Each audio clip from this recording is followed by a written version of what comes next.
Selamat sore, adik-adik. Hari ini kita akan memulai kuliah yang kedua nih ya. Kuliah 2 ini kita akan membahas mengenai dalam kontrol ya. Itu namanya pemodelan sistem. Ini termasuk salah satu yang paling penting ya, karena apabila kita punya sistem baik sistem mekanik, elektrik maupun mekatronik dan lain-lain ya, untuk mengetahui sifat-sifat dari sistem tersebut. Karena kita perlu kontrol ya, berarti kita perlu tahu sifat-sifat dari sistem tersebut. Maka kita harus melakukan yang namanya pemodelan sistem. Jadi pemodelan sistem adalah sistem tersebut kita modelkan secara matematika ya. Jadi untuk bisa kita analisis secara matematika sehingga analisisnya menjadi kuantitatif ya. Jadi ada angka-angkanya ya. Karena memang matematika itu kan adalah tool ya untuk suatu sistem rekayasa atau engineering ya. Oke, kita mulai. Isi kuliah ini adalah pertama adalah kita akan mereview matematika karena sangat penting matematika di sini. Maka kita harus mereview dasar-dasar matematika. Dan saya yakin kalian juga sudah memperoleh dasar-dasar matematika ini di mata mata kuliah sebelumnya ya, misalnya matematika atau kalkulus dan sebagainya, atau matematika teknik dan sebagainya. Yaitu yang akan kita bahas ini yang paling penting adalah transformasi Laplace dan partial fraction expansion namanya. Jadi ekspansi pecahan parsial. Nanti kita akan lihat seperti apa itu. Kemudian fungsi transfer kita akan bahas juga apa itu fungsi transfer. Kemudian pemodelan sistem elektrik.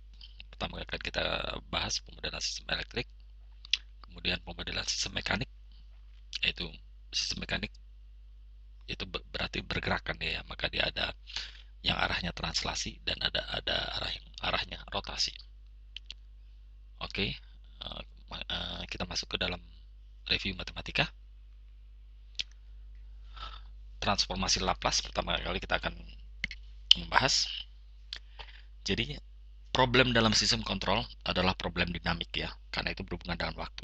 Misalnya kita kasih suatu input kepada suatu sistem, maka responnya dari sistem itu tersebut akan memerlukan waktu. Ya, jadi nggak langsung dia akan merespon terhadap input yang kita berikan, tapi dia akan memerlukan waktu sampai mencapai yang namanya steady state. Artinya dia sudah tidak berubah lagi terhadap waktu. Oke, dan problem dinamik biasanya dideskripsikan atau dibahas dalam bentuk persamaan diferensial namanya. Persamaan diferensial karena kan uh, fungsi terhadap waktu ya. Maka dengan menggunakan transformasi Laplace, solusi persamaan diferensial ini akan menjadi lebih sederhana dan mudah. Kemudian kita akan membahas partial fraction expansion ya. Itu karena kita akan berhadapan dengan pecahan simbolik atau fungsi rasional. Jadi pecahan ya, ada pembilang dan penyebut. Maka perlu metode ini untuk menyederhanakan persamaan. Jadi kita pecah dia menjadi beberapa fraction, beberapa bagian. Kita ekspansikan ya istilahnya menjadi beberapa pecahan. Ya, yang terbagi-bagi menjadi uh, bagian yang kecil-kecil sehingga mudah untuk kita selesaikan persamaan diferensial tersebut. Oke, transformasi Laplace. Secara teori, apabila kita mempunyai suatu fungsi f dalam domain waktu t, maka apabila kita cari transformasi Laplace-nya dari ft ke domain baru, yaitu fs, ya. Jadi dari domainnya t, kita cari fungsinya itu dalam domain yang baru, yaitu domain s namanya ya. Itu maka fungsi ft menjadi fs, f-nya besar ya, untuk fs ya. Maka itu adalah rumusnya ini, Laplace dari ft ya. Ini L ini adalah ambang dari Laplace dari fungsi terhadap t adalah fungsi terhadap S. Itu adalah integral dengan batas bawah 0 minus ya, 0 sedikit lebih kecil dari 0 sampai tak ada hingga ft yang tadi ini dikalikan dengan e pangkat minus st dikalikan dengan suatu fungsi eksponen ya, e pangkat minus st dt. Oke, kemudian apabila dalam domain S tersebut kita sudah mengoperasikan penjumlahan, pengurangan dan sebagainya, maka kita akan mengembalikan fungsi dalam S tersebut ke fungsi T lagi, itu dengan rumus ini. Jadi ini namanya inverse transformasi Laplace. Jadi kalau tadi transformasi Laplace, ini adalah inverse transformasi Laplace untuk kembali ke ft. Rumusnya adalah ini, Laplace min 1 berarti inverse ya, dari fs adalah 1/2 pi j. J itu adalah bilangan kompleks, integral dari suatu batas bawah kompleks ya, sigma minus j omega, sigma minus j tak terhingga sampai sigma plus j tak terhingga dari fs ya, fs yang kita sudah dapatkan dari transformasi Laplace tadi ya, fs kemudian dikalikan lagi dengan eksponen st e pangkat st ds, karena kan integralnya kita integralkan terhadap s ya, atau sama dengan ft ut ya. Ut dalam hal ini adalah yang namanya fungsi step ya. Fungsi step itu berlaku apabila t kurang dari 0 maka dia harganya 0, kalau lebih dari 0 maka dia 1. Jadi seperti fungsi tangga gitu ya. Jadi sebelumnya 0 tiba-tiba naik menjadi 1. Ini adalah ut. Atau fungsi step satuan ini ya namanya ya, ut, karena dia harganya 1. Oke, beberapa fungsi input standar yang biasanya dipakai untuk mengetes ya, mengetes suatu sistem kontrol. Itu adalah pertama adalah fungsi impuls. Itu adalah fungsi kejut. Dia hanya mempunyai nilai pada saat T sama dengan 0. Di luar T sama dengan 0 itu dia tidak ada harganya. Ya, jadi misalnya disimbolkan fungsi impuls itu adalah delta T. Itu adalah besarnya adalah A jika T sama dengan 0 dan 0 jika T tidak sama dengan 0. Jadi di luar T sama dengan 0 dia 0. Oke, maka kita gambarkan fungsi impuls adalah seperti ini. Jadi hanya pada saat T sama dengan 0 dia mempunyai angka A misalnya. Berikutnya fungsi step, itu adalah fungsi perubahan yang tiba-tiba dari nilai sebelumnya ya. Jadi delta fungsi T itu adalah ut sebenarnya ya. Ini ut ya, sorry, ut sebentar, mungkin sepertinya saya salah ini nulis ya. Ini harusnya ut ya, sorry, saya betulin dulu ya sebentar ya. Ini adalah ut. Oke.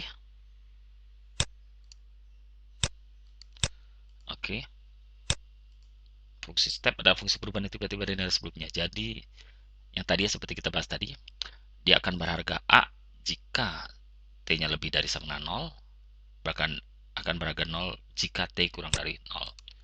Jadi fungsinya seperti ini. Jadi sebelum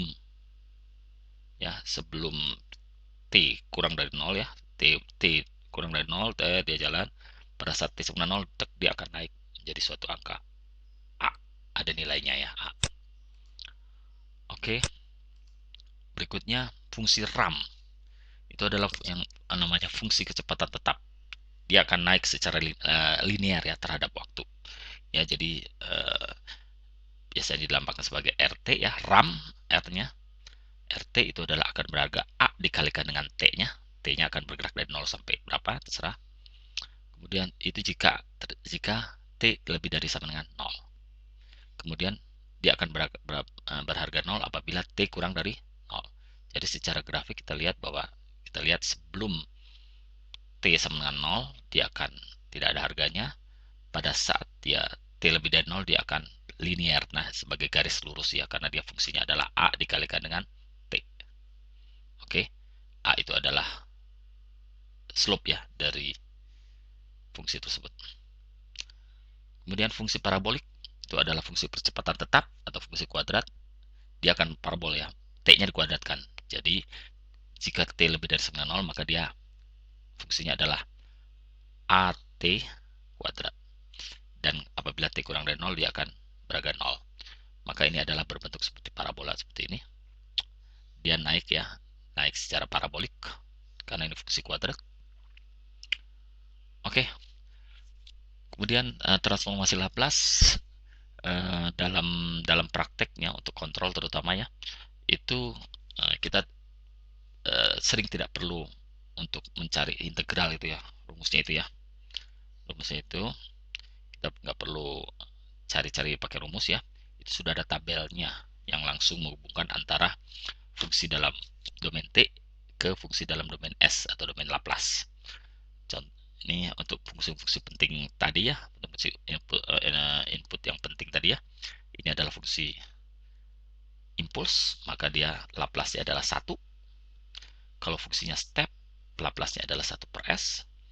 Kalau fungsinya adalah RAM, ya, TUT itu RAM, karena T kalau mau dikalikan dengan UT, maka dia hanya RAM-nya hanya terjadi setelah T sama dengan 0. Maka itu adalah 1 per S kuadrat Laplace-nya. Kemudian apabila fungsinya adalah fungsi dalam pangkat n, baik 2, 3, dan seterusnya, maka dia T pangkat n UT, maka dia Laplace-nya itu adalah n faktorial per S pangkat n tambah 1. Kemudian adalah apabila dia fungsinya adalah suatu fungsi step yang eksponen ya, ini fungsi unit step ya namanya, fungsi step satuan dikalikan dengan suatu fungsi eksponensial ya, eksponensial e pangkat minus at dengan a suatu bilangan tertentu, bilangan positif tertentu, maka dia Laplace transformnya adalah 1 per S tambah a ya, a diambil dari sini ya, yang pangkat ini tadi. Kemudian apabila dia fungsinya sinus sin omega t, maka dia Laplace-nya adalah omega per S kuadrat tambah omega kuadrat. Apabila dia cosinus, maka dia bedanya dengan sinus, dia yang di atasnya adalah S. Sedangkan kalau di sinus, dia atasnya adalah omega. Oke, berikutnya kita akan memberikan suatu ilustrasi ya, contoh semacam contoh ya. Kita punya suatu fungsi ft. Itu adalah a, suatu konstanta, e pangkat minus a, hanya a kecil juga konstanta, t ut ya, jadi dia ini adalah fungsi eksponensial dengan konstanta a ya, koefisien a. Maka tentukan transformasi Laplace-nya. Solusinya adalah karena fungsi waktu tersebut tidak mengandung fungsi impuls, dia kan nggak ada impuls ya, maka batas bawah dalam persamaan Laplace dapat diganti dengan 0 ya. Kalau tadi kan 0 minus ya, nah itu karena dia nggak mengandung fungsi impuls. Kalau impuls itu dia berarti harus diperhitungkan 0 minusnya. Tapi kalau mau nggak mengandung fungsi impuls, maka itu mulainya dari 0 saja. Oke, maka kita integralkan dari rumus ya. Laplace transform dari integral 0 sampai ya 0 minus tadi kita sudah ganti menjadi 0. Dari ft e pangkat minus st. Kemudian kita ganti ft-nya menjadi yang di soal tadi ae pangkat minus at. Ya, ae pangkat minus st, kemudian e pangkat minus st tetap.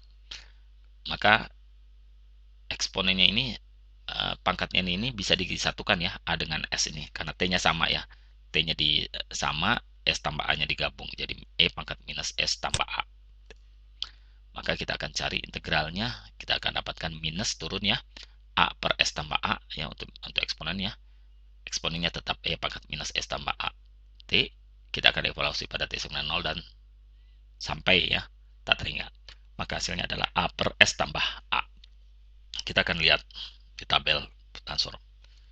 Oke, kita lihat untuk itu, maka kita lihat nih, e pangkat minus at ut 1 per s tambah a, konstantanya tetap di depan berarti a, jadi menjadi a yang di atasnya ya, apa namanya, pembilangnya menjadi a, jadi a per s tambah a. Oke, sifat-sifat transformasi Laplace ya, kita punya beberapa sifat Laplace ya. Yang penting di sini adalah yang tadi sama ya tadi ya. Ini adalah rumus aslinya ya, rumus originalnya. Apabila dia dikalikan dengan konstanta, maka tinggal konstantanya dikalikan dengan Laplace-nya. Apabila penjumlahan, maka masing-masing dilaplaskan kemudian dijumlahkan. Kemudian apabila dia ft itu shift, ini namanya frekuensi shift kalau dikalikan dengan E pangkat minus AT. Jadi suatu fungsi dikalikan dengan E pangkat minus AT itu namanya frekuensi shift. Jadi di shift frekuensinya. Itu sama dengan F dari S tambah A. Jadi Laplace dari S tambah A. Kemudian apabila fungsi tersebut di shift dalam T-nya, jadi kalau tadi di shift dalam frekuensi, ini di shift dalam T-nya. Jadi Ft dikurangi sesuatu T waktu tertentu, maka itu adalah Laplace-nya itu adalah E pangkat minus ST dikalikan dengan Laplace-nya dari FT. Jadi jadi Fs-nya ya, jadi Fs-nya dikalikan dengan E pangkat minus ST karena dia di shift. Oke, kemudian kalau mama dia fungsinya adalah F dari AT, ya ini namanya scaling. Jadi T-nya di scaling ya. Di scaling dengan suatu scale faktornya A, maka dia Laplace-nya adalah 1/A F S dari Laplace ya dari S tambah S per A. Oke, kemudian yang penting lagi adalah diferensial. Jadi Laplace dari suatu diferensial turunan pertama ya, itu adalah S dikalikan dengan Laplace-nya dari Ft dikurangi fungsinya itu di evaluasi pada 0 minus. Jadi pada 0 dia berapa gitu loh harga fungsinya. Demikian juga untuk turunan kedua d kuadrat f per dt kuadrat, maka Laplace-nya adalah s kuadrat fs ya, jadi Laplace-nya fs dikurangi dengan s dikalikan dengan fungsinya dievaluasi pada 0 minus t sama 0 minus ya, minus turunan pertamanya ya dievaluasi juga pada 0 minus dan seterusnya. Ini secara umum. Kalau mau untuk pangkat n, ini adalah rumusnya secara umum. Oke, kemudian integrasi. Apabila ada integral, maka dia akan fs per s. Jadi integral ya dari suatu fungsi. Laplace-nya adalah fs per s. Kemudian kalau kita akan evaluasi, kalau kita punya fungsi ya, maka kita apabila kita ingin menganalisis fungsinya pada suatu nilai t yang tak terhingga, maka itu adalah Laplace-nya adalah limit dari S Fs untuk S mendekati 0. Ini namanya final value theorem. Misalnya kita pengen tahu suatu sistem, kita sudah punya persamaannya, modelnya, model matematika kita punya. Kita pengen tahu apabila kita kasih input sesuatu, maka dia mempunyai responnya pada saat dia sudah steady state sudah tak terhingga seperti apa. Pada T sama dengan tak terhingga seperti apa, maka kita bisa namanya final value theorem. Oke, kemudian initial value teorema adalah fungsinya tersebut, fungsi dalam T ya, dievaluasi pada saat 0 plus. Jadi pada saat setelah 0, sedikit setelah 0, T sama 0. Itu adalah namanya initial value theorem. Ini rumusnya limit S Fs untuk S mendekati tak terhingga. Jadi terbalik ya, kalau mama ini dievaluasi pada F tak terhingga, S-nya mendekati 0, sedangkan ini untuk F-nya 0 plus, dievaluasi pada S-nya dievaluasi pada tak terhingga. Tak terhingga. Oke, kita kasih contoh lagi. Oke, tentukan inverse transformasi Laplace dari F1S sama dengan 1 per S tambah 3 pangkat 2. Oke, solusinya adalah dalam contoh ini kita akan memanfaatkan teorema shifting frekuensi ya. Ya, di tabel di item 4 di tabel sifat-sifat transformasi tadi ya. Shifting di shift frekuensi yang tadi ya. Oke, dan transformasi Laplace dari Ft sama dengan TUT di item 3 tabel transformasi Laplace yang kita akan lihat. Oke, kita akan lihat teorema dari sifat-sifat transformasi Laplace di item 4 empatnya. Oke, ini adalah frekuensi shift theorem. Jadi kalau mama kita shift frekuensinya E minus AT Ft, maka itu F-nya Laplace-nya adalah Fs tambah A. Oke, kemudian yang akan kita pakai lagi adalah Laplace dari TUT. Kita lihat ada TUT itu adalah 1 per S kuadrat. Kita lihat ya, 1 per S kuadrat. Ya kan, ini karena dikuadratkan ya F1S-nya. Maka kita pakai fungsi ini tapi di shift ya dengan frekuensi shift theorem. Maka kita jika inverse transform Laplace dari Fs 1 per S kuadrat adalah TUT, maka inverse transform dari Fs tambah A itu adalah kita tinggal 1 per S tambah A ya. S tambah A nya ditaruh di bawah. itu adalah E pangkat minus AT TUT. Maka F1S ini adalah inverse-nya adalah E pangkat minus 3T TUT. Ya, karena A-nya itu adalah 3 kan di sini ya.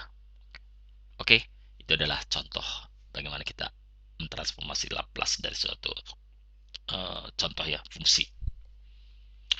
Oke, kemudian partial fraction expansion. Dalam partial fraction expansion ini kita belajar misalnya terdapat fungsi S dalam hasil transformasi Laplace. Ya, dari hasil transformasi Laplace suatu sistem kita memperoleh pembilang dan penyebut misalnya. Pembilangnya adalah Q ya dalam Laplace, berarti dalam S kan, fungsi dalam S. Kemudian P itu juga dalam S, itu sebagai penyebut. Ini pembilang, ini penyebut. Dan ini pembagian dari QS per PS ini adalah GS ya misalnya ya. Kemudian di mana QS dan PS adalah polinom dalam S. Ini dalam polinom ya dalam S ya. Kemudian maka akar-akar yang membuat persamaan menjadi 0 dari QS, jadi QS-nya sama 0 berarti akar-akarnya S kan, itu namanya 0 dari GS. Kemudian akar-akar yang membuat persamaannya menjadi 0 dari PS, jadi kalau PS-nya menjadi 0, akar-akarnya berarti akar-akar dari S-nya itu disebut dengan pole dari GS. Jika diasumsikan order pangkat tertinggi dari PS lebih besar dari GS, biasanya dalam sistem kontrol itu adalah pangkat tertinggi dari polinom PS itu lebih tinggi dari pangkat tertinggi dari polinom GS. Maka PS itu adalah S pangkat N tambah ini ya, tambah AN min 1 S pangkat N min 1 dengan AN min 1 adalah koefisien-koefisien masing-masing di depan dari S tertentu. Maka terdapat beberapa jenis penyederhanaan ya. Ya, jadi kita ekspansikan biar mudah terjadi. Pertama, jika pol bilangan real dan berbeda. Jadi kalau mau di bawahnya itu ada pol ya, kita akarkan. Ya, dia mempunyai akar yang berbeda. Akarnya S1, S2, Sn dan seterusnya ya. Ya, S1, S2, S3 dan seterusnya. Misalnya pangkatnya 4, berarti S-nya adalah ada 4. Kalau 3, S pangkat 3 yang paling tinggi, maka akarnya ada 3. Apabila tidak sama, maka kita akan bisa ekspansikan dia menjadi ya GS ini adalah ada suatu konstanta di atas KS1 dibagi dengan S tambah S1 ya, jadi kita pecah ya ini. Kalau ini kan kali nih bawah nih, kita pecah menjadi tambah ya, maka kita bisa ekspansikan seperti ini. Kemudian ada KS2 per S tambah S2 tambah KS3 per S tambah S3 dan seterusnya sampai KS ke N ya, pangkat tertinggi ya, per S tambah Sn. Maka kita perlu cari KS1 ya. KS1 itu adalah rumusnya adalah S tambah S1 dikalikan dengan fungsinya semua. Itu kita evaluasi pada S sama dengan minus S1. Ya, jadi kita masukin ke sini semua min 1 semua kasih. Oke ya, kita evaluasi. Kemudian KS2 dan KS3 juga diperoleh dengan cara yang sama. Jadi ini ganti, kalau KS2 berarti S tambah 2 di sini ya. Kemudian dievaluasi pada S sama dengan minus S2. Oke, contoh. Kita punya 5S. Kita punya suatu fungsi pecahan 5S plus 3 per S pangkat 3 tambah 6S kuadrat tambah 11S tambah 6. Kemudian dapat dituliskan GS adalah K min 1 K ke 1 per S tambah 1 kan. Kemudian K plus K2 per S tambah 2. Kemudian plus K3 per S tambah 3.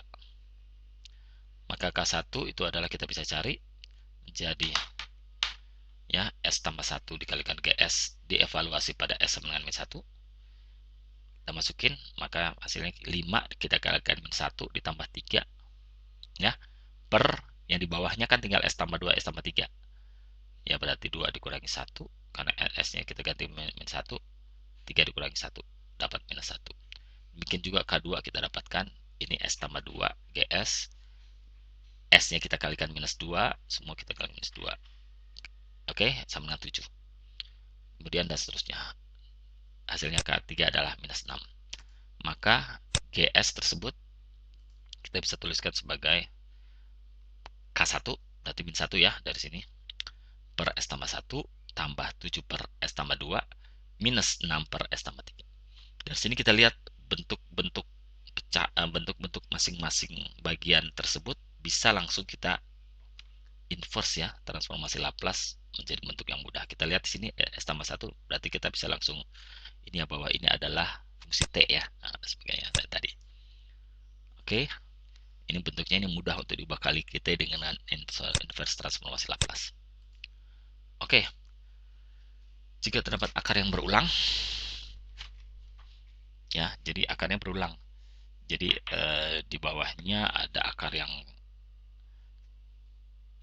berbeda, tapi ada juga yang berulang ya, contohnya. Maka kita bisa pecahkan itu menjadi kalau yang berbeda tetap seperti tadi, tapi kalau yang berulang maka kita bisa pecah menjadi seperti ini sampai ke pangkat tertingginya. Ya, misalnya dia berulang 3 kali berarti dia sampai pangkat 3, berulang 4 kali berarti sampai pangkat 4, kalau berulang 2 kali berarti cuma pangkat 2. Jadi ada pangkat 1, ada pangkat 2, ada pangkat 3, dan seterusnya tergantung dari maksimumnya. Kemudian rumusnya adalah A untuk yang tertinggi ya. A untuk yang tertinggi, jadi AR itu adalah S tambah S pada saat tersebut berapa dipangkatkan dengan R GS, S-nya dievaluasi pada S tadi ya, S sama dengan SI ya yang tadi ya.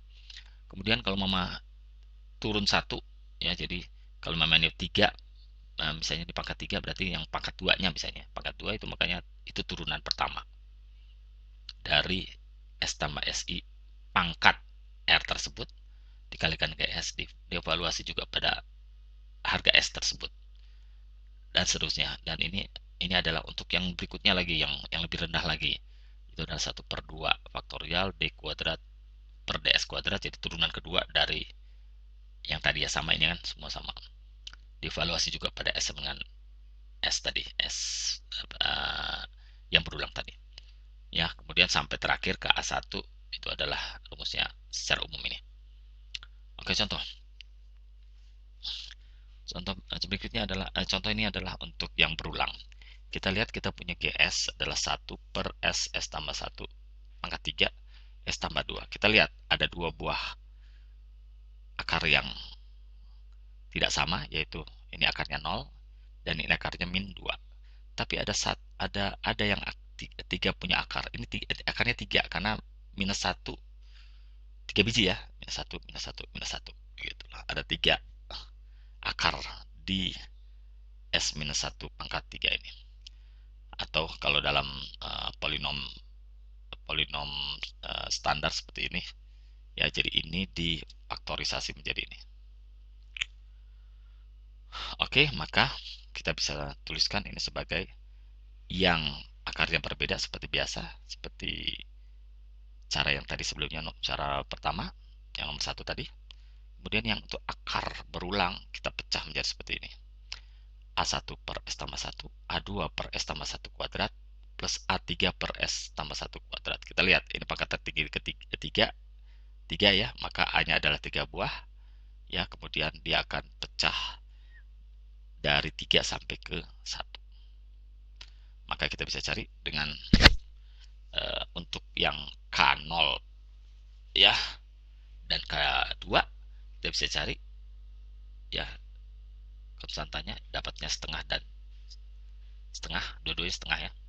Kemudian untuk A1 kita pakai rumus yang barusan ya. Untuk A3 yang paling tinggi, maka dia langsung S tambah 1 pangkat 3 dikalikan dengan GS, kita evaluasi pada S sama dengan min 1 ya, karena akarnya min 1 kan, hasilnya min 1. Kalau A2 adalah turunan pertamanya, dapatnya 0. A1 nih turunan keduanya, hasilnya min 1. Maka hasilnya GS itu adalah 1/2 S ya, karena ini setengah kan.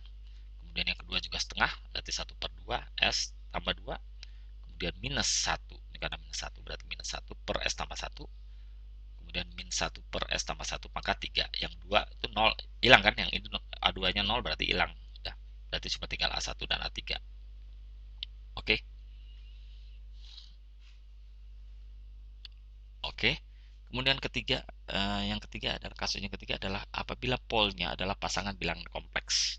Ya, jadi kalau kita dapatkan bahwa determinannya adalah 0 ya, kurang dari 0 ya, itu maka dia akan memperoleh akarnya adalah bilangan kompleks ya. Jadi bilangan kompleks itu terdiri dari suatu komponen real, dalam hal ini kita namakan sigma ya, dalam domain S ya. Dalam domain S kan karena polinom S-nya S kan. Maka ini adalah bagian real, ini adalah bagian imajiner. J itu adalah akar min 1 ya. Nah, dalam bilangan kompleks pasti akar-akarnya itu akan namanya mempunyai conjugate. Jadi tinggal ganti aja minus. Kalau ini plus, ini minus. Ininya yang lain sama. Oke.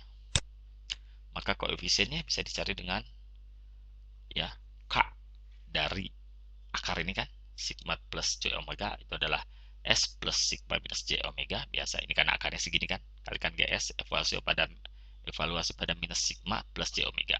Dan untuk conjugate-nya juga konstantanya juga sama, cuma dievaluasi pada ya ini juga ya, S tambah sigma minus plus, tadi minus ini plus, dievaluasi pada plus sigma minus J omega. Contoh. Oke, kita punya suatu kesamaan 3 per S kuadrat plus 2S tambah 5 ya, dikalikan ya. Maka ini apabila kita cari akar-akarnya dari S kuadrat tambah 2S tambah 5, kita akan mendapatkan bilangan kompleks. Dan kompleksnya adalah 1 plus 2J, minus 1 minus 2J dan minus 1 plus 2J ya. Itu adalah akar-akarnya karena dia kompleks ya. Maka ini bisa dipecah menjadi K1 per S karena S-nya ini adalah biasa ya, yang di depannya nih ya. Itu adalah biasa. K1 per S itu adalah suatu akar yang berbeda biasa. Kemudian yang ini adalah akarnya kompleks ya. Jadi K2 per akar kompleks yang pertama tambah K3 per conjugate-nya dari akar kompleks tersebut. Maka K2 ya bisa kita cari dengan rumus tadi ya. Itu akhirnya kita akan mendapatkan minus 3 per 20 J 2 tambah J1. Kemudian K1 adalah pasangan bilangan, K3 adalah pasangan bilangan kompleks dari K2. Jadi langsung aja. Jadi minus ini adalah K1 bisa dicari dari cara sebelumnya. K1 bisa didapat 3 per 5 ya. Untuk K1 kita cari pakai rumus yang pertama tadi ya. Rumus dari cara pertama tadi. Kemudian minus ini, karena ini conjugate-nya, jadi tinggal kita ganti aja. Ini plus, ini minus. Ini juga plus, ini minus. Depannya sama, minus 3 per 20. Oke. Dengan inverse transformasi Laplace, kita bisa inverse. Oke, jadi ini. Ya, ini nanti kita akan lebih lanjut pelajari di setelahnya. Oke, fungsi transfer. Fungsi transfer adalah suatu fungsi aljabar yang menghubungkan input sistem dan output sistem. Jadi kita misalnya punya suatu sistem kontrol, ya, kita berikan suatu input tertentu, ya, oke, maka dia akan menghasilkan suatu output atau output yang merupakan respon dari dia. Ya, jadi ini adalah input itu adalah yang kita inginkan, ya, respon yang kita inginkan, kemudian outputnya adalah respon yang terjadi. Oke, jadi fungsi transfer adalah yang menghubungkan output dan input. Oke, dalam sistem dinamik ini namanya diagram blok. Ini adalah input atau yang diinginkan, input yang diinginkan, ya, respon yang diinginkan seperti ini RS, kemudian CS adalah outputnya, responnya. Oke ya, di atasnya ada polinom dalam S ya, yang akar-akarnya itu merupakan zeronya. Kalau di bawahnya adalah polinom yang akar-akarnya merupakan polnya. Maka fungsi transfer itu adalah ini, yang di tengah ini, yang di blok diagram ini, jika semua nilai awal dianggap nol. Ya, jadi nilai awalnya nol berarti misalnya tadi kalau ada diferensial apa segala, kemudian transformasi Laplace-nya itu, maka semua nilai awal yang di sebelah kanan itu adalah nol, ya. Jadi langsung misalnya kalau turunan pertama berarti dikalikan dengan S, ya, Fs-nya. Kalau mau turunan kedua dikalikan S kuadrat dan seterusnya. Dan kita akan lihat. Oke, output akan dapat dicari, ya, dengan mengalihkan fungsi transfer dengan input. Nah, dari sini, ya.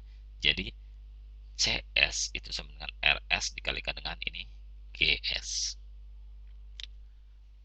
Ilustrasi. Contoh, kita punya potensiometer. Potensiometer tersebut kita bisa pakai sebagai alat ukur sudut, ya, dari putarannya. Ya, ini kan yang kita putar-putar, ya. Ya, ini seperti di volume kalau di radio kita di rumah. Oke. Nah, itu kita sambungkan misalnya ke suatu sumber tegangan, misalnya V volt. Kemudian maka input adalah sudut putaran dari tuas ini, ya, dari tuas ini ada batang ini, sudutnya itu adalah input, kemudian output itu adalah tegangan yang terjadi, ya. Ini kita ambil terminalnya, ini V out terhadap groundnya, maka output adalah tegangan V dalam volt. Misalnya jika sudut 0 derajat, maka tegangannya 0 volt, ya, nggak ada tegangan. Kemudian pada sudut maksimum kita putar ini maksimum mentok, misalnya 180 derajat misalnya. Tegangan maksimum adalah misalnya kita kasih tegangannya adalah ininya referensinya, atau kita kasih referensinya adalah 5 volt misalnya, maka tegangan maksimumnya adalah 5 volt. Maka tegangan adalah sudut putaran per sudut maksimum dikalikan dengan tegangan maksimum, atau tegangan per sudut putaran adalah 5 per 180. Nah, ini adalah fungsi transfernya, 5 per 180. Karena apa? Outputnya adalah nanti 5 per 180 dikalikan dengan inputnya berapa putarannya. Oke, ya, itu adalah fungsi transfer. Contoh lainnya lagi adalah, ini ada penerapan, ya, ada penerapan dari Laplace tadi, ya. Oke, misalnya kita punya suatu fungsi transfer, punya suatu persamaan, sorry. dct per dt tambah 2ct sama dengan rt. Oke, maka kita laplaskan, ya. Ini adalah turunan pertama dari ct, maka laplasnya adalah scs. Oke, ya, scs dia menjadi domain s, ya. Kemudian ini ct menjadi cs, berarti 2cs. rt langsung aja kita rs. Oke, kita susun lagi. GS itu adalah CS per RS, maka kita susun lagi dari sini adalah 1 per S tambah 2. Maka ini adalah diagram blok dari sistem tersebut. RS masuk sebagai input, dikalikan dengan fungsi transfer 1 per S tambah 2, outputnya adalah CS. Kemudian kita lanjutkan dengan pemodelan sistem elektrik. Pertama adalah resistor, kedua kapasitor dan induktor. Ini adalah tiga elemen komponen dasar dari sistem elektrik. Jadi kita pelajari sedikit aja, ya, dalam elektrik, ya. Yang penting, yang paling penting aja dari suatu sistem elektrik, yaitu resistor, kapasitor dan induktor. Oke, resistor, ya, contohnya ini salah satu resistor yang umum, ya, di pasaran juga banyak, ya. Ya, bentuknya seperti itu, terbuat dari keramik, kemudian ada gelang-gelang, ada pita-pita itu yang mengelilingi dia, itu menandakan tahanannya berapa dalam ohm, ya. Maka simbol resistor seperti ini, ya, itu maka apabila kita kasih tegangan, ya, di terminal-terminal dari tahanan tersebut, maka akan mengalir suatu arus I sebagai fungsi dari T, ya. Tegangan juga kita masukin dalam sebagai fungsi dari T, kan.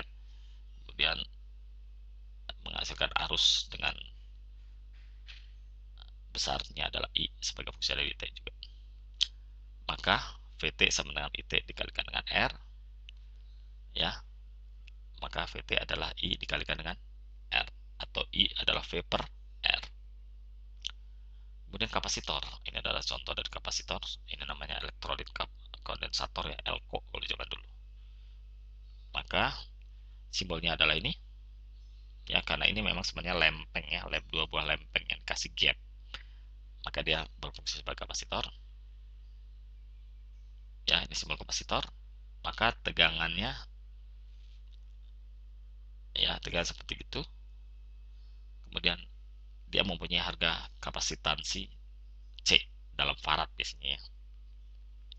Maka VT itu adalah integral ya, seperti C dikalikan dengan integral 0 sampai 1 I tau D tau. Jadi harusnya diintegralkan ya, untuk waktu T dari 0 sampai 1 dikalikan dengan 1 per C akan menghasilkan tegangan across atau di beda potensial di antara terminal dari C tersebut.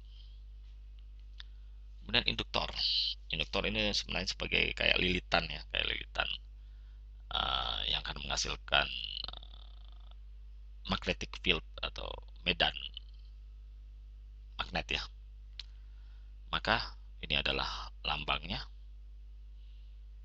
Besar dari induktansi itu biasanya disimbolkan sebagai L, itu satuannya dalam Henry. Simbol induktor ini, maka tegangannya adalah L dikalikan dengan turunan pertama dari I T dt ya, turunan pertama dari I T. Maka untuk pemodelan sistem elektrik ini secara summary kita akan lihat bahwa ya, hubungan antara tegangan dan arus untuk kapasitor ini, untuk resistor ini ya, yang tadi ya untuk induktor ini. Kalau dibalik arus dan tegangan, maka seperti ini, IT adalah CdV per dt. Kemudian untuk resistor IT yang 1 per R VT kan tinggal dibalik aja dari tadi. Kemudian ini adalah integral, jadi balik ya kalau ini. Oke, kemudian ini hubungan antara tegangan dan muatan. Kita tahu bahwa arus adalah muatan per satuan waktu, jadi dq per dt. Oke, kemudian ada konsep namanya impedance. Jadi impedance dari suatu rangkaian ya, rangkaian listrik dari komponen ya. Dari komponen itu impedansnya adalah 1 per CS untuk kapasitor, resistornya R tetap impedans, kemudian induktor adalah LS. Jadi impedans itu adalah seperti tahanan ya, tahanan tapi untuk selain tahanan. Jadi kalau tahanan sendiri ya dia sendiri lah R-nya, impedansnya. Kemudian untuk kapasitor tahanannya berapa sih? Itu adalah 1 per CS. Kemudian untuk induktor tahanannya berapa sih? Itu adalah LS. Itu namanya impedans. Kemudian admittance cuma dibalik aja. Admittance adalah kebalikan dari impedans. Jadi ininya ada pembilang penyebutnya tinggal dibalik saja. Berarti di admittance CS, kemudian untuk resistor dia 1 per R atau disebut dengan G ya. Kemudian untuk induktor itu 1 per LS. Contoh, kita punya suatu rangkaian listrik ya dengan input VT. Kita kasih input VT ini baterai misalnya atau aki ya, dengan kutub-kutub plus minus kita kesambungkan ke suatu induktor dengan kapasitas dengan induktansi L, kemudian dihubungkan seri dengan suatu tahanan dengan besar tahanannya R, hubungkan lagi seri dengan suatu kapasitor dengan kapasitansi C, maka dia akan mengalir suatu arus IT. Maka apabila baterai atau tegangan itu sebagai tegangan dari baterai itu sebagai input, kemudian kita akan mencari output yang merupakan tegangan di kutub-kutub dari kapasitor, maka dari hukum Kirchhoff loop atau tegangan, maka kita bisa bikin ini adalah dari loop ini ya, tegangan. Berarti tegangan yang di L itu adalah LDI per dt ya, seperti tadi yang kita di tabel tadi. Kemudian dia akan lewat ke R, maka tegangannya adalah IR, RIT ya, karena T-nya itu berubah pada waktu ya. Tambah yang melewati dari C itu adalah tegangan beda potensial ya di kapasitor adalah 1/C integral dari 0 sampai T I tau D tau itu harus sama dengan tegangan input. Ini adalah hukum Kirchhoff ya, itu kalian pelajari dalam teknik tegangan listrik lah. Oke, kemudian kita tahu I adalah muatan persatuan waktu, berarti dq per dt. Maka kita bisa ubah juga dit itu menjadi d kuadrat kt per dt kuadrat, karena it adalah dq per dt ya, jadi berarti ini menjadi turunan kedua. It ini kita langsung masukin dq per dt, kemudian yang ini integral. Kalau integral ini berarti tinggal ini menjadi langsung ya fungsinya tersebut. Oke ya, sama dengan Vt. Oke, berikutnya kita tahu bahwa Kt ya itu apa, itu muatan, itu adalah untuk kapasitor ya, muatannya itu adalah kapasitansi dari kapasitor tersebut dikalikan dengan tegangan antara kutub-kutub kapasitor tersebut. Kita masukin ya ke situ Kt-nya ya, kita gantikan Kt-nya, berarti kita harus kalikan C ya, berarti LC d kuadrat VC per dt RC dVC per dt tambah VC T sama dengan VT ya. Itu maka apabila dengan kita transformasi dengan Laplace ya, yang sama terakhir tersebut, maka LC ini adalah turunan kedua, berarti S ya, S kuadrat, kemudian ini adalah turunan pertama, berarti CS, jadi RCS tambahkan dengan 1, VC nya kita keluarkan semua ya, jadi VCS sama dengan VS. Maka VCS per VS ini adalah fungsi transfer, itu adalah 1 per LC per S kuadrat tambah R per LS tambah 1 per LC. Ini adalah namanya fungsi transfer. Kemudian diagram ini kita lihat seperti ini. Apabila kita kasih input VS, dia akan menghasilkan VC, dia harus dikalikan dengan suatu fungsi transfer dalamnya. Oke, berikutnya kita akan memodelkan sistem mekanik ya.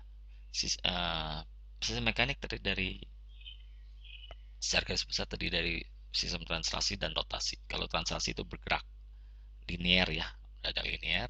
Kalau rotasi dia berputar seperti di pompa, kompresor, motor listrik dan sebagainya. Oke, secara umum suatu sistem mekanik terdiri dari suatu massa atau inersia ya, kemudian peredam, damper, dan pegas atau spring ya. Untuk massa, untuk inersia, sistem translasi, maka hubungannya adalah apabila kita memberikan suatu gaya sebagai input ke suatu massa, maka dia akan bergerak ya dengan suatu perpindahan X, kemudian dia mengalami percepatan AT, itu adalah merupakan turunan kedua dari perpindahan ya. Oke, kecepatan itu turunan pertama, turunan kedua adalah percepatan. Maka Ft itu adalah dari Newton ya, massa dikalikan dengan kecepatan ya. Kecepatannya kita bisa ganti menjadi d kuadrat x per dt kuadrat. Untuk sistem rotasi sama aja ya. Jadi percepatan itu adalah turunan kedua dari sudut ya, perpindahan sudut. Kalau tadi perpindahannya adalah linear, ini adalah perpindahan sudut. Ya, maka dia misalnya kita kasih input torsi, berapa sih sebenarnya putaran sudutnya ya. Maka dari Newton juga sama, itu torsi itu adalah J itu sama dengan massa, tapi untuk suatu yang berputar namanya inersia, momen inersia, dikalikan dengan percepatan sudut. Percepatan sudut biasanya dilambangkan sebagai alfa dalam fungsi T ya. Alfa itu adalah turunan kedua dari sudut. Kemudian peredam, damper. Kalau tadi massa itu adalah dia gaya itu berbanding lurus dengan percepatan, sedangkan kalau di damper atau peredam itu gaya itu berbanding lurus dengan kecepatan ya. Jadi kita peroleh seperti ini. Dengan B itu adalah dampingnya, harga dampingnya berapa dikalikan dengan kecepatan, atau B dikalikan dengan turunan pertama dari perpindahan. Demikian juga untuk sistem rotasi sama. Oke, sistem rotasi sama. Ini adalah dampingnya adalah D di sistem rotasi. Oke, pegas. Kalau pegas kita tahu bahwa dia adalah berbanding lurus dengan perpindahannya aja langsung ya. Maka Ft sama dengan Kxt. Kalau untuk yang pegas rotasi, pegas torsi namanya ini ya, maka maka T dalam fungsi T, dalam domain T itu adalah K. Ini adalah kekakuan torsi ya, dikalikan dengan sudutnya. Oke, kemudian dalam model sistem mekanik kita bikin suatu tabelnya, sistem translasi. Maka kita bisa lihat ada konsep impedans juga.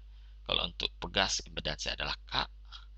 Untuk damper atau peredam impedansnya adalah Bx atau Fvx. Kadang-kadang ada bilang B, ada kadang bilang pakai Fv gitu lah. Untuk sistem untuk damper ya. Kalau untuk massa itu adalah ms kuadrat. Kemudian untuk sistem rotasi ya biasanya kemudian untuk pegas itu K besar biasanya. Kemudian untuk damper rotasi itulah biasanya D, ininya harga dampingnya itu DS ya, impedansnya. Kemudian kalau untuk inersia impedansnya adalah CS kuadrat. Contoh, ada suatu sistem massa pegas peredam ya, kita berikan input Ft, maka dia akan berpindah Fx sebagai fungsi dari T. Kita buat diagram benang bebasnya ya, total apa diagram benang bebasnya menjadi ini ya. Kita tarik dengan Ft, maka dia akan menahan, inersia menahan dengan besar M dikalikan dengan A. Kemudian damper nih akan menahan dengan besar dampingnya dikalikan dengan dx per dt, kecepatan kan. Kemudian pegasnya juga akan menahan dengan gaya sebesar K dikalikan dengan perpindahan tersebut pada saat T. Oke ya, maka kita akan laplaskan Kxt, laplasnya menjadi Kss, Fv dx per dt menjadi Fvs xs, M dx kuadrat x per dt kuadrat, laplasnya adalah ms kuadrat xs. Oke ya. Kemudian dengan persamaan kesetimbangan kita akan dapatkan ke kiri semua yang ini ya, itu harus sama dengan Fs yang kanan gaya. Ini gaya semua gaya. Oke ya. Maka dengan transformasi Laplace dengan asumsi kondisi awal 0, jadi kondisi awal 0 berarti langsung aja menjadi ms kuadrat xs tambah fvs xs tambah kxs sama dengan fs. Kemudian xs-nya kita keluarkan karena semua mengandung xs, maka di dalamnya adalah dalam kurungnya adalah ms kuadrat tambah fvs tambah k.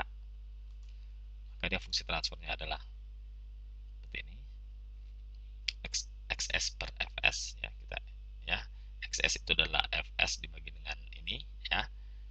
Oke, jadi ini bagi ini adalah 1 per ya, ms kuadrat tambah fvs tambah k. Oke, diagram bloknya adalah seperti ini. Oke, contoh yang lain adalah kalau tadi kan itu namanya 1 derajat kebebasan ya perpindahannya tadi. Kalian sudah pelajari itu dalam getaran mekanik ya, 1 derajat kebebasan dan 2 derajat kebebasan. Kemudian kita punya contoh seperti ini. Ini adalah suatu sistem 2 derajat kebebasan. Kita lihat ini di massa yang satu ya, M1 ini kita berikan suatu gaya Ft. Maka massa satu ini akan bergerak dengan perpindahan X1 T. Kemudian massa 1 ini kita sambungkan dengan massa 2 dengan suatu damper dan pegas. Dampernya mempunyai suatu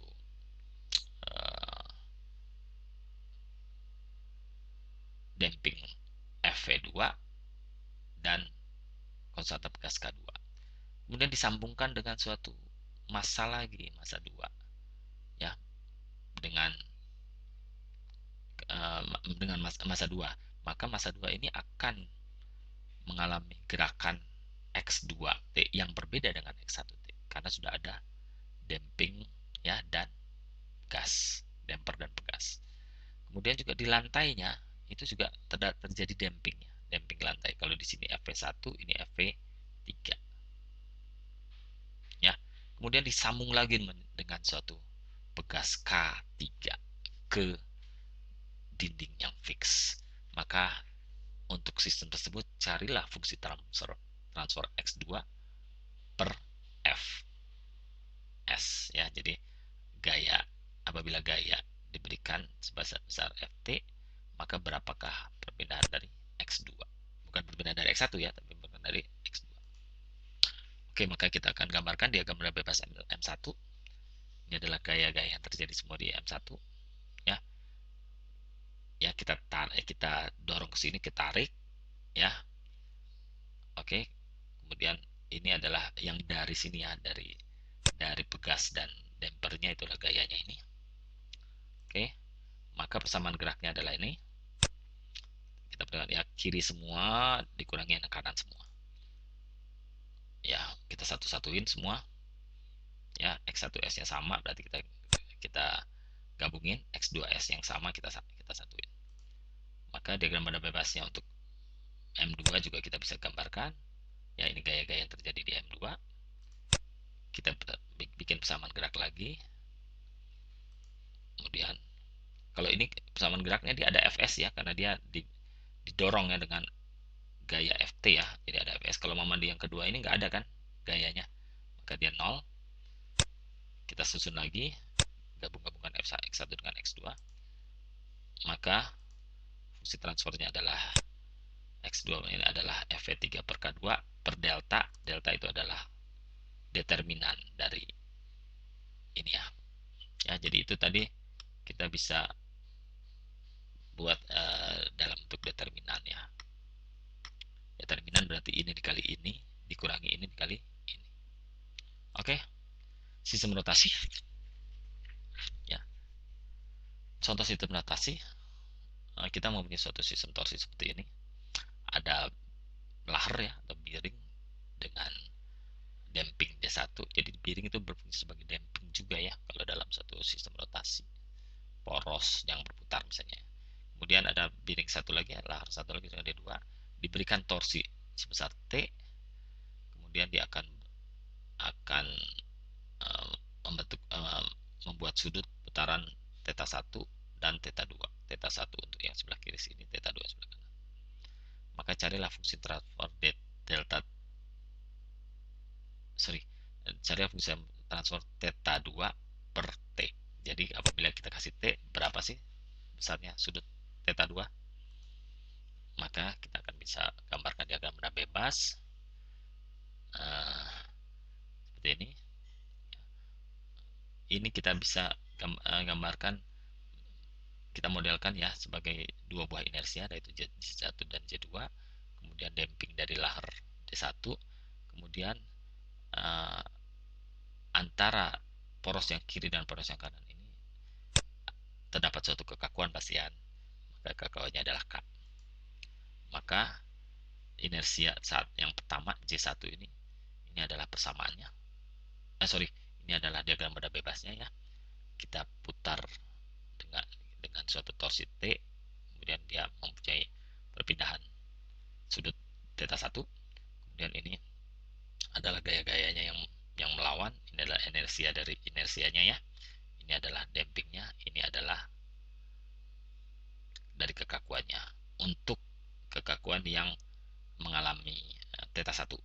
Kemudian karena disambung dengan suatu pegas ke benda 2, maka dia ada kekakuan akibat dari perpindahan di 2. Dan seterusnya ya. Nah, ini persamaan geraknya seperti ini. Oke. Kita gabung. Kalau yang kedua seperti ini, nggak ada torsinya, jadi persamanya adalah sama 0. Kita gabungkan lagi, maka fungsi transfernya adalah K per delta, dengan delta adalah ini, atau determinannya. Oke, simpulan dari kuliah ini adalah transform Laplace digunakan untuk mencari solusi persamaan diferensial dengan menjadikannya menjadi persamaan aljabar yang dapat dimanipulasi dengan mudah. Partial fraction expansion digunakan untuk memecahkan fungsi rasional ke dalam komponen-komponen akarnya sehingga mudah untuk dicari inversenya transform Laplace balik lagi ke domain waktu dari domain S. Kemudian pemodelan sistem elektrik, ya secara umum kita pakai hukum Ohm untuk untuk terutama untuk tiga komponen dasar dari elektrik tersebut, ya, yaitu tahanan, kapasitor, dan induktor. Ya, kemudian hukum Kirchhoff, ya, untuk loop, ya, loop hukum Kirchhoff, baik hukum Kirchhoff untuk arus maupun hukum Kirchhoff untuk tegangan. Kalau untuk pembelian sistem mekanik kita pakai hukum Newton, ya. Oke, demikianlah kuliah yang kedua ini mengenai pemodelan sistem dan review matematika, pemodelan sistem elektrik dan mekanik, ya. Oke, saya akhiri kuliah ini. Silakan apabila ada pertanyaan nanti ditanyakan saja dalam kalau kita tatap muka.